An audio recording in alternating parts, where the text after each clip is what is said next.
Joining us now, Guy Snodgrass. He's currently the CEO of Defense Analytics. He served as Department of Defense Secretary Jim Mattis's speechwriter and chief of communications during his time in the Trump administration as the Secretary of Defense. Hey, Guy, great to have you. Hey, thanks, John. Good to be with you. Let's start with China and the coronavirus and their response to it. And I want to get your thoughts on Tom Cotton on yesterday from Arkansas. I'm not a fan of Tom Cotton because he's a hopeless neocon warmonger. He's the guy that said, we go to war with Iran, it'll be over in a couple of weeks, just drop some bombs.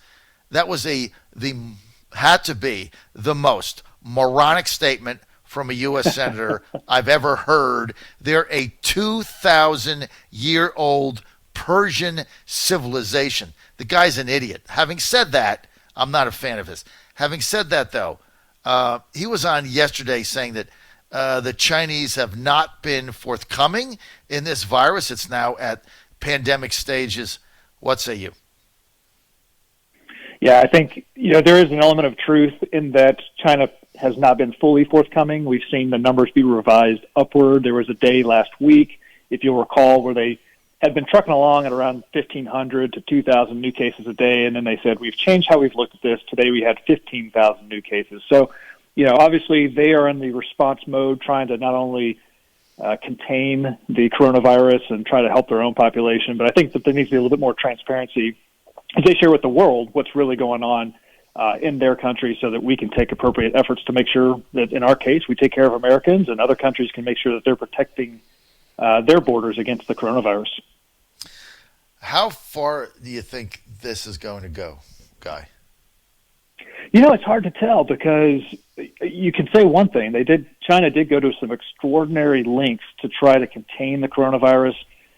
We've all seen the photos of some of the cities like Wuhan where the center of this outbreak started, and they were jarring. I mean, I can't imagine shutting down a major U.S. metropolitan city like they have in Wuhan and in other cities where there's just no cars and traffic on the road. So that will certainly help stop the outbreak. As we've all read, as we've all seen, the question is, well, how long can you do that? Because obviously it's bringing China down to close to an economic standstill, and that's going to have major repercussions. So they're going to have to start to ease those restrictions. And the question becomes, as they ease those restrictions, does it start to show a significant uptick once again in how fast the coronavirus is spreading? What do you think of our response so far?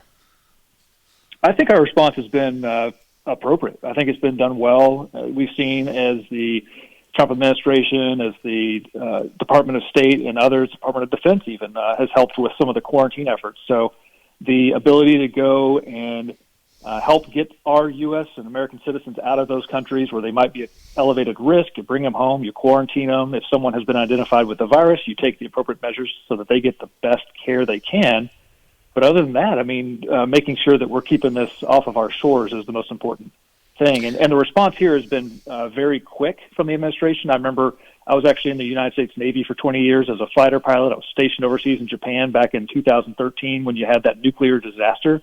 So my family and I, we had to get a lot of the service members and their families evacuated from Japan, and that actually took a lot longer than this response has from this administration. So I think so far it's looking really good. Tell me, Guy, about the recent War Powers Joint Resolution that just passed. I've been an advocate of a new War Powers Resolution, a new AUMF, because we've been working on the same one since, 2001. I thought it was outdated. And I was in favor of a new AUMF, no matter who was president, Obama, Trump, Bush, whatever. Explain what was passed the other day, and how is that different from just getting a new AUMF? Right. Well, so to your point, there are a little bit similar. The War Powers Resolution that was passed was largely meant to constrain President Trump and the administration's ability to go to war with Iran. So they scoped it a lot more narrowly than what you're referring to, which is that authorization for the use of military force, the AUMF that was passed back in 2001. And that's something that I had gone to the Senate Foreign Relations Committee with Secretary Mattis when he was Secretary of Defense, alongside with Secretary Tillerson when he was still at State Department. And we had to give numerous briefings to the Senate and to the House about whether or not the AUMF, as you referred to, should be updated, because that was for relatively what was seen as a very specific response to terrorism because of 9/11. And we've seen, of course, as those authorizations have been used for American forces to be used everywhere from Africa, the Middle East, Indo-Pacific. I mean, we're using U.S. forces all over the globe under that 2001 AUMF because it's somewhat broad in that we're combating terrorism. And I believe you're seeing more and more over time, a lot of people want to see that AUMF either reissued or tailored so that it's for specific locations for a specific amount of time. But what we saw passed with the War Powers Resolution, obviously it passed, but it's not a veto-proof majority.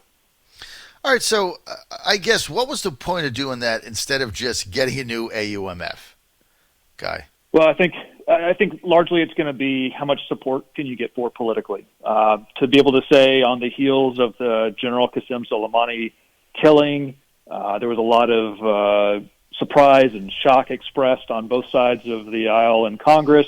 We've all watched, with Senator Mike Lee from Utah when he came to the microphone and expressed his displeasure. It was one of those rare breaks of a Republican senator from this administration.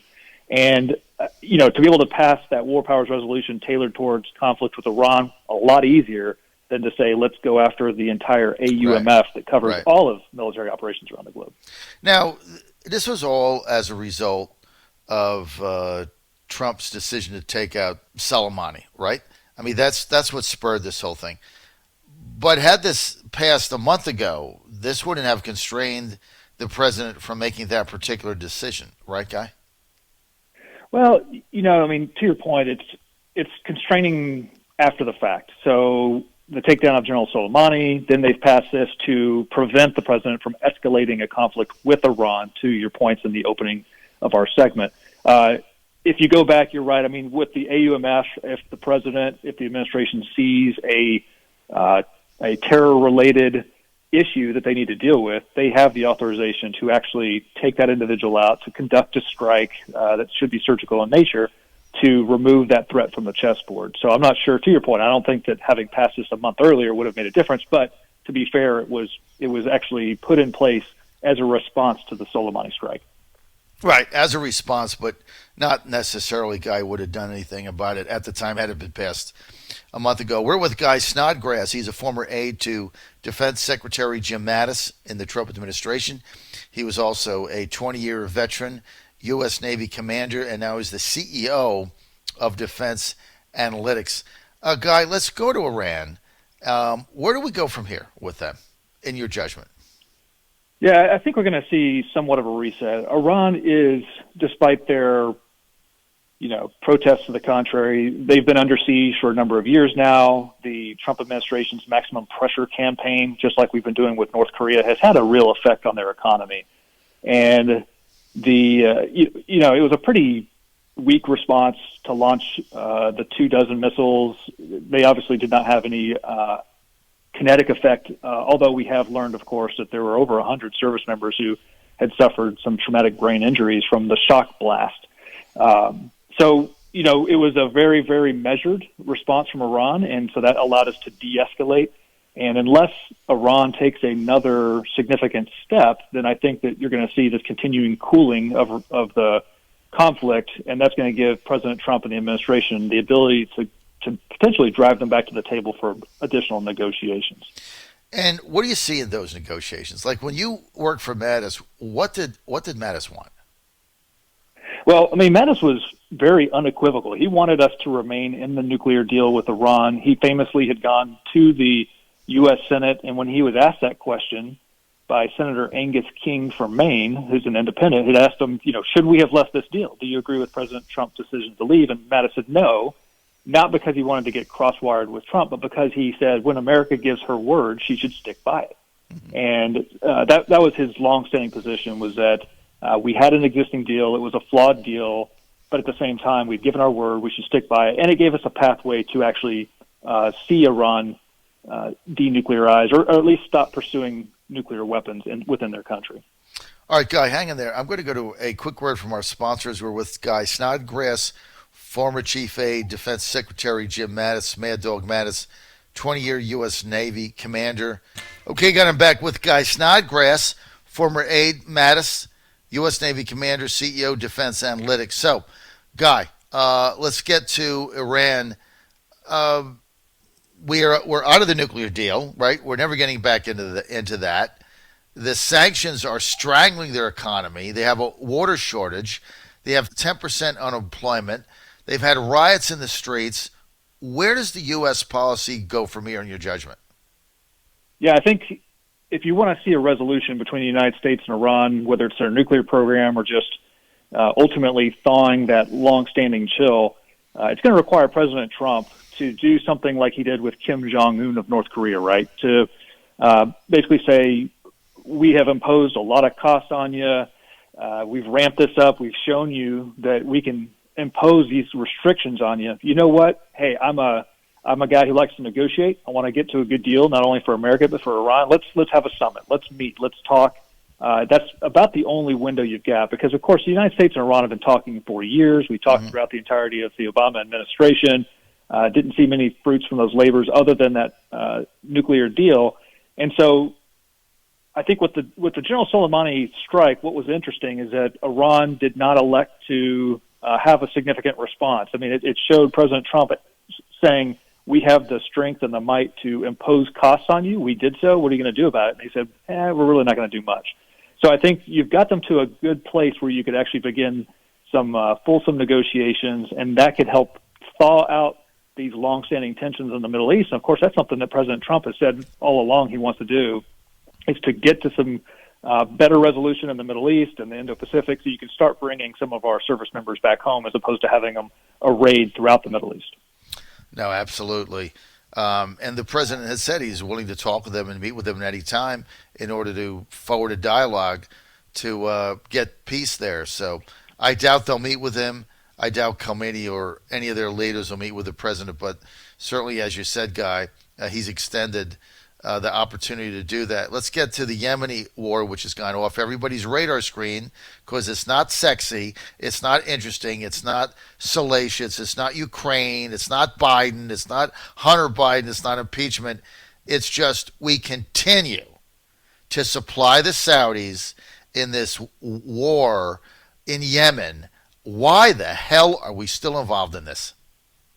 Yeah, I mean, I think the honest rationale is that the Saudis are an ally or a partner in the region, in the Middle East.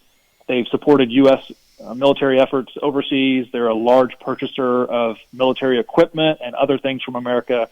So I suspect that, it's like everything else in international diplomacy, politics, the military, et cetera. They're all linked together. And so when Saudi says we have this ongoing civil war against the Houthis in Yemen, we'd like U.S. support. Obviously, we're not there conducting operations ourselves. We're providing support like some limited intelligence or providing aerial refueling so that Saudi aircraft can go do the missions. But to your point, John, that's kind of a distinction without a difference for most Americans. Why? Well, I think anytime you'd have to really dig into it, right? So just like you said, the United States has been supporting Saudi Arabia in this longstanding conflict. Why in the heck are we even over there? Why are we doing this? And like I just mentioned, hey, it's limited support, but I think that gets lost in the noise.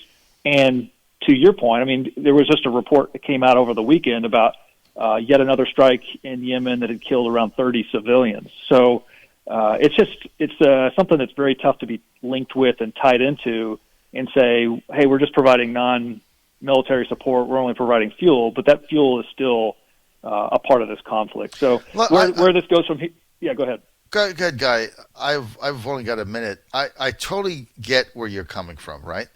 And I understand our long-standing support and alliance with KSA. But for the life of me, how does this administration deal on any kind of an honest broker format with Mohammed bin Salman, with MBS? I mean, how do you have any kind of a rational dialogue with this guy who's intemperate? He's crazy. He's a thug. You saw what he did to Khashoggi, what he did to his enemies. He can't be trusted. I don't think he's that bright. I mean, how do you deal with this guy?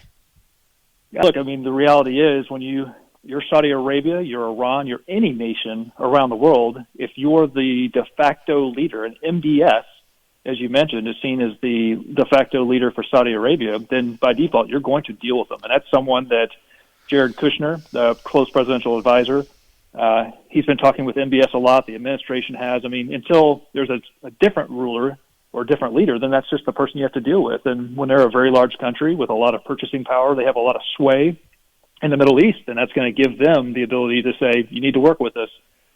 Here's what we'd like to do. And so it's over to the United States at that point to say whether that's acceptable or not. All right, final question. I got to go. The blockade in the Gulf against Qatar that has gone nowhere. I mean, it's a complete debacle now for Saudi Arabia. They're talking about building a trench. I mean, the whole thing's asinine. And I know the U.S. has changed. We've changed our position on it to kind of looking the other way to now saying, look, it's destabilizing. Let's get rid of it. Where do we go with that? What do you think? Yeah, I'm not tracking that one as closely as the other topics we talked about. I would say that your point and what the United States has said is right on. I mean, we've seen this since the 80s when you had the tanker war. Anytime you start to do these kinds of actions, just like when Iran was using gunboats to take over tankers or to capture tankers in the Gulf, incredibly destabilizing. It starts to impact your not only regional but the global energy market. That starts to have impacts on the global economy. And so that's really our administration's position right now is, look, let's knock off the silly stuff. Let's stay focused on the big picture here, especially as we continue to try and keep the global economy strong, and we want to use that as well to keep our unemployment here at home low. Guy, thanks for being with us. I enjoyed our conversation. Very informative. We'll have you back. Guy Snodgrass, a former aide to Defense Secretary Jim Mattis, 20-year U.S. Navy. He was a commander, now the CEO of Defense Analytics. Guy, thanks for being with us.